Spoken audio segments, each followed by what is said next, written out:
یوه ورځ یو شتمنه پیغله د کور څخه بیرون راووت او سم کشفش یې جوړ و.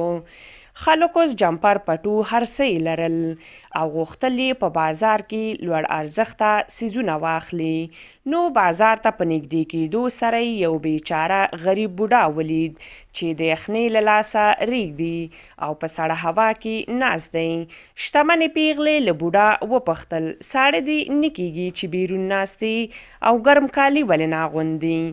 هغه یوه ظاهر شاته غریبان کور ته ورغلي وو او ورته یې ویلي وو چې پاچا سلامت، موږ ډوډۍ نه لرو، نو که مرسته راسره وکړي. د پاچا لور چې په تاز او نعمت کې ژوند کړی وو نو پلار څخه یې وپوښتل چې پلار جانه دوی ولې کلچې نه خوري چې ډوډۍ نه لري؟ خو خیر، بوډا وویل ساړه مې کیږي خو ګرم کالي نه لرم، بېوسه یم. شتمن ورته وویل لږه شیبه همدلته په تمه اوسه، زه درته ګرم کالي راوړم. بوډا ډېر خوشحاله او منتظر شو چې اوس به شتمن ماته کالي او ګرم یو څه راوړي، ممکن نغدي مرسته هم وکړي.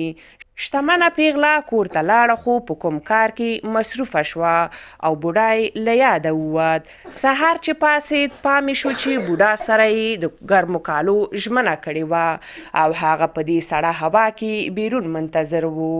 ژر بیرون ووت چې ګوري بوډا مړ و، خو شتمنې ته یې یو لیکلی نوټ پرې ایښی و.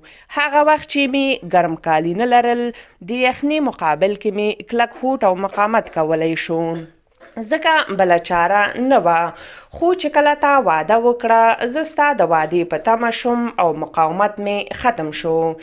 نو درنو لیدونکو، داسې واده مه کوئ چې د پوره کولو توان یې نه لرئ، او بل دا چې که څومره مو د حل لارې لرلې بیا هم خپل هوډ مو قوي وساتئ.